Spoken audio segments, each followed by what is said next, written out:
Good evening dear students, welcome to Smart Galaxy YouTube channel.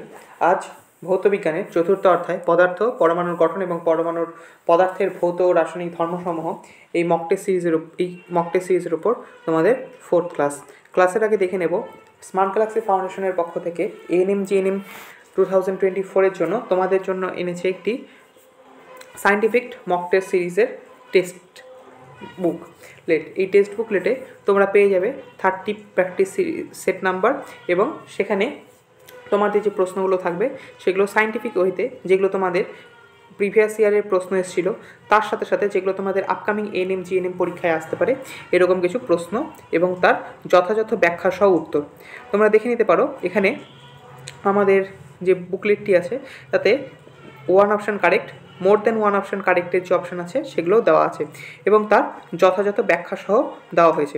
তোমাদের যদি বইটি নিয়ে কোনো রকম পড়তে বা বুঝতে অসুবিধা না হয় সেই জন্য আছে ব্যাখ্যা সহ উত্তর। শুধু সায়েন্সের নয় তার সাথে সাথে ম্যাথ এবং জিকে বা জিআই এদের যে ব্যাখ্যা সহ ডেসক্রিপটিভ উত্তর আছে সেগুলো কিন্তু এখানে করে দেওয়া হয়েছে। তো চলে আসবো আমাদের প্রথম প্রশ্নে।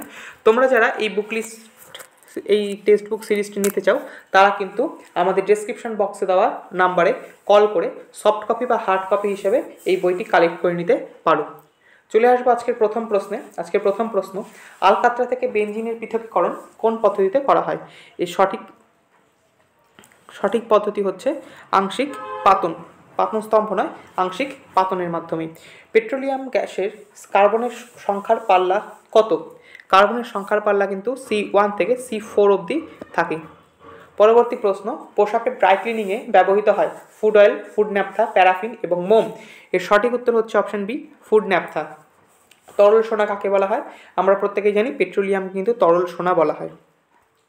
পরবর্তী প্রশ্ন, পেট্রোলিয়াম হলো C10 থেকে C15 কার্বন, C1 থেকে C40 কার্বন, C10 থেকে C100 কার্বন এবং C30 থেকে C150 কার্বন। এর সঠিক উত্তর হয়ে যাবে আমাদের অপশন বি, C1 থেকে C40 কার্বন।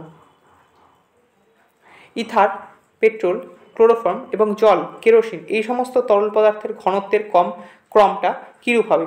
এই সমস্ত তরল পদার্থের মধ্যে ঘনত্বের ক্রম কিন্তু সবচেয়ে কম হবে ইথারের, তারপরে হবে পেট্রোলের, তারপরে হবে ক্লোরোফর্মের, তারপরে হবে জলের এবং তারপরে হবে 1 নম্বরে থাকবে আমাদের ইথার, 2 নম্বরে থাকবে আমাদের পেট্রোল, 3 নম্বরে থাকবে আমাদের কেরোসিন, 4 নম্বরে থাকবে আমাদের জল এবং ক্লোরোফর্ম কিন্তু হবে 5 নম্বরে, মানে ক্লোরোফর্ম সবচেয়ে বেশি ঘনত্ব ক্লোরোফর্মের হবে।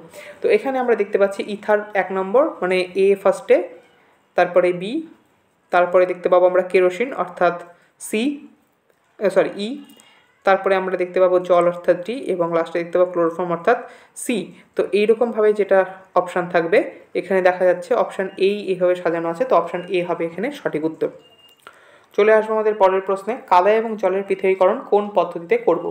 এটা কিন্তু আমরা পরিস্রবণ পদ্ধতিতে করব। পেট্রোল এবং জলের মধ্যে কম ঘনত্বের তরল কোনটি? পেট্রোলের ঘনত্ব কম না জলের ঘনত্ব কম? এখানে সঠিক উত্তর হয়ে যাবে পেট্রোলের ঘনত্ব জলের তুলনায় কম। কালো রং তৈরি করা হয় কোন ধরনের পেট্রোলিয়াম থেকে? কালো রং তৈরি করা হয় অ্যাসফল্ট থেকে। জলের আণবিক গুরুত্ব কত? 100 নম্বর প্রশ্ন। জলের আণবিক গুরুত্ব কিন্তু 18 হয়ে যাবে, কারণ আমরা জানি জল H2O এবং হাইড্রোজেনের আণবিক গুরুত্ব 1, যেহেতু দুটো আছে তো 1 × 2 করলে আমরা 2 পাবো, আর অক্সিজেনের আণবিক গুরুত্ব হচ্ছে 16, তো দুটো যোগ করলে পারে আমরা পাবো 18। ক্লোরিন জলে মিশ্রিত জৈব যৌগের সাথে বিক্রিয়া করে ক্ষতিকারক পদার্থ উৎপন্ন করে। জলে মিশ্রিত কোন জৈব যৌগের সাথে ক্লোরিন বিক্রিয়া করতে পারে? এর সঠিক উত্তর কিন্তু ডিডিটি এবং বিএইচসি, ডাইক্লোরোডাইফিনাইল ট্রাইক্লোরোইথেন, তোমরা প্রত্যেকে জানো ডিডিটি এবং বেনজিন হেক্সাক্লোরাইড বিএইচসি, এগুলো তোমরা লাইফ সায়েন্সের মধ্যেও পেয়ে যাবে এইখানে কীটনাশক হিসাবে। তো এই দুটো সাবস্টেন্স এরা কিন্তু ক্ষতি করে। পরবর্তী প্রশ্ন 102 নম্বর প্রশ্ন, পানীয় জলে পিএইচের মাত্রা কত? এটা পিএইচ হবে। পানীয় জলের পিএইচের মাত্রা কত? তো যেহেতু পানীয় জল বিশুদ্ধ হবে তো সেই পানীয় জলের পিএইচের মাত্রা কিন্তু হবে আমাদের 7। তো এখানে বলা হয়েছে দেখো 0.03 থেকে 0.5 এটা হবে না, কারণ এটা পিওরলি অ্যাসিডিক জল। তারপরে বলা হয়েছে 3 থেকে 6 এটাও অ্যাসিডিক হয়ে যাচ্ছে। 9 থেকে 3 এত হাই রেঞ্জের জল হবে না, কারণ 3-এ আসলে সেটা অ্যাসিডিক হয়ে যাচ্ছে। তাহলে অপশান ডি লাস্ট বেঁচে আছে এবং এটাই হচ্ছে আমাদের পানীয় জলের গ্রহণযোগ্য পিএইচের মাত্রা। চলে আসবো আমাদের পরবর্তী প্রশ্নে, কোন রশ্মির সাহায্যে জল শোধন করা হয়? তোমরা প্রত্যেকেই জানো যে ইউভি রশ্মির সাহায্যে কিন্তু জল পরিশোধন করা হয়। টিএইচএম এর পুরো নাম কি? 104 নম্বর প্রশ্ন, টিএইচএম এর পুরো নাম কি? এর পুরো নাম হচ্ছে ট্রাইহ্যালোমিথেন। সাবানের সঙ্গে জলে সহজেই ফেনা উৎপন্ন হয়। কোন জলে সাবানের সাথে সহজেই ফেনা উৎপন্ন হয়? খর জল, পানীয় জল, মৃদু জল এবং বিশুদ্ধ জল। এর সঠিক উত্তর হয়ে যাবে কিন্তু মৃদু জল। মোটর গাড়ির রেডিয়েটর এবং কুলান্ট হিসাবে কি ব্যবহার করা হয়? এখানে কিন্তু মোটর গাড়ির রেডিয়েটর বা কুলান্ট হিসাবে জল ব্যবহার করা হয়। কেন? কারণ আমরা যখন জল, সেই জল খুব তাড়াতাড়ি তাপ গ্রহণ করে উত্তপ্ত হয়ে যায় না বা খুব তাড়াতাড়ি তাপ বিকিরণ করে ঠান্ডাও হয়ে যায় না। সেই জন্য আমরা ঠান্ডা জল যদি কুল্যান্টে দিই, তাহলে সেই কুল্যান্ট বা রেডিয়েটর সেটা গরম হতে বেশি অনেকক্ষণ সময় নেবে, তো সেই সময়ের জন্য তাড়াতাড়ি ঠান্ডা হয়ে যাবে। তো জলের এরকম একটা ধর্ম আছে, আমরা জানি যে জল খুব সহজে শীতলও হয় না, জল খুব সহজে উত্তপ্তও হয় না।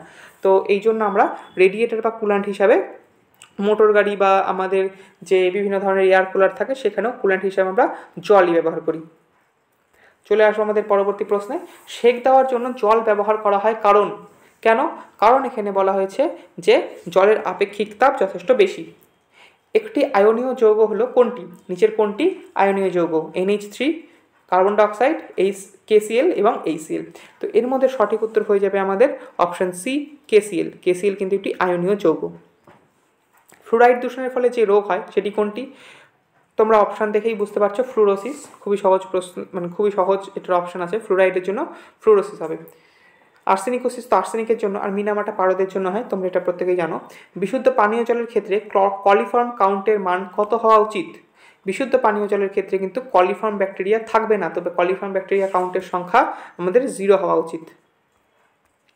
সালফোনিক অ্যাসিড গ্রুপ কাকে বলবো? SO3H, COOH, OH এবং অক্সিজেন। এই কোন গ্রুপকে আমরা সালফোনিক অ্যাসিড গ্রুপ বলবো? এর সঠিক উত্তর কিন্তু SO3H। ব্ল্যাকফুট ডিজিজ এটি ক্যান্সার, যকৃতের বিকৃতি, পায়ের কালো কালো দাগ এবং অন্ত্রে ক্ষত। এর সঠিক উত্তর হয় ব্ল্যাকফুট ডিজিজ, পায়ের পাতায় কালো কালো দাগ। এটা আমরা জানি আর্সেনিকের দূষণের ফলে কিন্তু আমাদের এই যে ব্ল্যাকফুট ডিজিজ সেটা হয়। যকৃতের বিকৃতি আমাদের অ্যালকোহল কনজিউম করলে হতে পারে, লিভার সিরোসিস এবং অন্ত্রে ক্ষত সেটা কিন্তু আমাদের HCl এর অত্যধিক ক্ষরণের কারণে হতে পারে। চলে আসবো আমাদের পরের প্রশ্নে, ব্ল্যাকফুট ডিজিজের জন্য দায়ী জলের কোন দূষণ? সঠিক উত্তর হবে আর্সেনিক দূষণ। জলে ফ্লুরাইডের সর্বোচ্চ অনুমোদিত মাত্রা, অর্থাৎ কতখানি ফ্লুরাইড থাকলে সেটাকে আমরা খেতে পারবো, এর থেকে বেশি ফ্লুরাইড থাকলে সেই জলকে আমরা খেতে পারবো না। তো এর সঠিক উত্তর হয়ে যাবে 1.5 mg পার লিটার, মানে 1 লিটারে 1.5 mg থাকলে পারে সেটা আমরা খেতে পারবো। এর বেশি থাকলে পারে সেই ফ্লুরাইডযুক্ত জল খেলে আমাদের ফ্লুরোসিসের মতো রোগ হবে। সার্বজনীন বা বহুমুখী দ্রাবক কাকে বলে? সার্বজনীন বা বহুমুখী দ্রাবক আমার জলকে বলা হয়। জল একটি উত্তম দ্রাবক। পরবর্তী প্রশ্ন, ফ্লুরাইডের সাথে সাথে হাড় এবং দাঁত এবং হাড়ের ক্যালসিয়ামের বিক্রিয়ায় কি উৎপন্ন হয়? ফ্লুরাইডের সাথে দাঁত এবং হাড়ের যে ক্যালসিয়াম থাকে তার বিক্রিয়ায় কিন্তু ক্যালসিয়াম ফ্লুরাইড CaF2 এটা এই যৌগটি উৎপন্ন হয়। পরবর্তী প্রশ্ন, ফ্লুরাইডের ফলে পায়ের হাড় বেঁকে যায়, এই ধরনের সিনড্রোমকে কি বলা হয়? এটাকে আমরা ননি সিনড্রোম বলতে পারি। PPM এর পুরো নাম কি? PPM এর পুরো নাম কিন্তু আমাদের parts per million. Cirrhosis of liver এর কারণ কি? লিভার সিরোসিস হয় আমাদের আর্সেনিকের দূষণের ফলে। এবং ফ্লুরাইডের বিষক্রিয়ার মাত্রা কত? এখানে আবার PPM দিয়ে বোঝানো হয়েছে পার্টস পার মিলিয়নস, এখানে যেটা আমরা এর আগে দেখলাম। তো ফ্লুরাইডের বিষক্রিয়ার মাত্রা অর্থাৎ কতখানি থাকলে সেটাকে নিরাপদ বলে গণ্য করা হবে, এখানে তার সঠিক মাত্রা হচ্ছে 1.10 ppm। এর থেকে বেশি থাকলে ফ্লুরাইড বিষক্রিয়া করতে পারে। তো এই ছিল আজকে আমাদের 30টি প্রশ্ন নিয়ে মক টেস্ট সিরিজ। দেখা হবে আগামীকাল ঠিক একই সময় আবার একটি নতুন মক টেস্ট।